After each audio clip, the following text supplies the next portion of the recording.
Hello అండి, నా పేరు వెంకటలక్ష్మి. నేను కథ చెప్తున్నాను. కథలోకి వెళ్ళే ముందు అందరికీ నమస్కారం. అనగనగా ఒక దేశాన్ని ఒక పాదుషా పాలిస్తూ ఉండేవాడు. ఆయనకు ఒక తెలివైన మంత్రి కావలసి వచ్చాడు. రాజ్యమంతటా చాటింపు వేయించగా ఎంతోమంది వచ్చారు. వచ్చిన వాళ్ళు నందరినీ పాదుషా పరీక్షకు పెట్టాడు. కానీ ఒక్కళ్ళు పరీక్షలో నెగ్గలేకపోయారు. చివరకు ఒక ముల్లా, ఒక మార్వాడి మిగిలారు. సరే, మీ ఇద్దరును పరీక్షను పెడతాము. ఎవరు నెగ్గితే వాళ్లకు మా రాజ్యంలో మంత్రి పదవి ఇస్తాము అని వారితో పాదుషా చెప్పాడు. మరునాడు పాదుషా 2 బుట్టలు తెప్పించి ఒక్కొక్క బుట్టలో 50 ఏసి చొప్పున చక్కిలాలు సర్దించి వాటిని పక్క ఊరిలో ఉన్న తన కూతుళ్లకు ఇచ్చిరమ్మని ముల్లాను, మార్వాడిని పంపించాడు. పాదుషా ఆజ్ఞ ప్రకారం చక్కిలాలు బుట్టలను పొరుగురుల్లో ఇచ్చేసి సాయంత్రానికి ఇద్దరూ తిరిగి వచ్చారు. ముల్లా తీసుకువచ్చిన రసీదులో 45 చక్కిలాలు మాత్రమే చేరినట్లు రాయబడి ఉన్నది. తక్కిన 5 ఏమైనావయ్యా అని పాదుషా ప్రశ్నించాడు. అందుకు ముల్లా, మహాప్రభు క్షమించాలి, మధ్యదారిలో ఆకలి వేసింది, అందుకని 5 చక్కిలాలు నేను తినివేసిన మాట నిజమే అని తాను చేసిన తప్పును ఒప్పుకున్నాడు. అప్పుడు పాదుషా ముల్లా అవివేకానికి, అమాయకత్వానికి లోపల నవ్వుకొని, యుక్తి తెలియని ఈ వాజమ్మ మంత్రి పదవి ఎలా నిర్వహించగలడు అని అనుకున్నాడు. తరువాత మార్వాడి కేసి తిరిగి, మరి నీకు మాత్రం దారిలో ఆకలి వేయలేదా? దూరపు ప్రయాణం కదా అని అడిగాడు. అందుకు మార్వాడి, వేయికేం దేవరా, మానవ జన్మెత్తిన ప్రతి వాళ్లకు ఆకలి వేస్తుంది.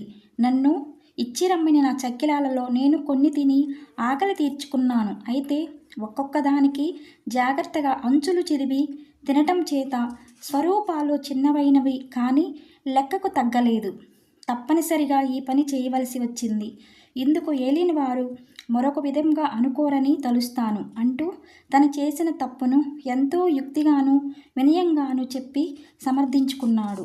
ఇది వినగానే పాదుషా మనసులో చాలా సంతోషించాడు. ఇద్దరిలోనూ ఉండే తెలివితేటలు ఇప్పుడు పాదుషాకు తెలిసి వచ్చినాయి. ఈసారి వాళ్లను మరి ఒక పరీక్ష పెట్టినాడు. వాళ్లకు తెలియకుండా 2 సంచుల్లో బూడిద వేయించి వాటిని పొరుగు నవాబులకు ఇచ్చిరమ్మని ఇద్దరును పంపించాడు. ఇది ఒక అర్థం లేని పనిగా పైకి కనబడుతున్నది. కానీ బుద్ధిబలం కలవానికి, ఆలోచన లేని వానికి ఉండే తేడాను కనిపెట్టడానికి ఇది తగిన పరీక్ష అని నిశ్చయించాడు. ముల్లా వెళ్ళి పాదుషా ఇచ్చిన సంచిని నవాబు గారికి సమర్పించాడు. ఆయన విప్పి చూసి, ఏమయ్యా, ఇదేమిటి బూడిద తీసుకొచ్చావు? అర్థం లేకుండా నీకేమైనా పిచ్చి పట్టిందా అని కోపగించాడు. ముల్లా హడలిపోతూ, మహారాజా, పాదుషా వారు ఇచ్చి రమ్మన్నారు, తీసుకువచ్చాను, అంతేకాని సంచిలో ఏమున్నదో నాకేం తెలుసండి అని చెప్పాడు. అప్పుడు రాజాగారు, అందులో ఏదో విలువైన వస్తువు పెట్టి పాదుషా పంపి ఉంటాడు. వీడు దానిని కాజేసి ఈ బూడిద పోసుకొని వచ్చాడు అని అనుమానపడి ముల్లాను అవమానించి పరాభవించి పొమ్మన్నాడు. మార్వాడి కూడా తనకిచ్చిన సంచిని తీసుకుపోయి ఇంకో నవాబు గారికి సమర్పించాడు. అందులో ఏమున్నదో మొదట అతనికే తెలియదు. సంచి విప్పగానే ఈ నవాబు గారు కూడా అతని వైపు మిర్రి చూసి, ఇదేమిటయ్యా, బూడిద పట్టుకొచ్చావు? ఇదేనా మీ పాదుషా గారు నాకు పంపిన కానుక అన్నారు.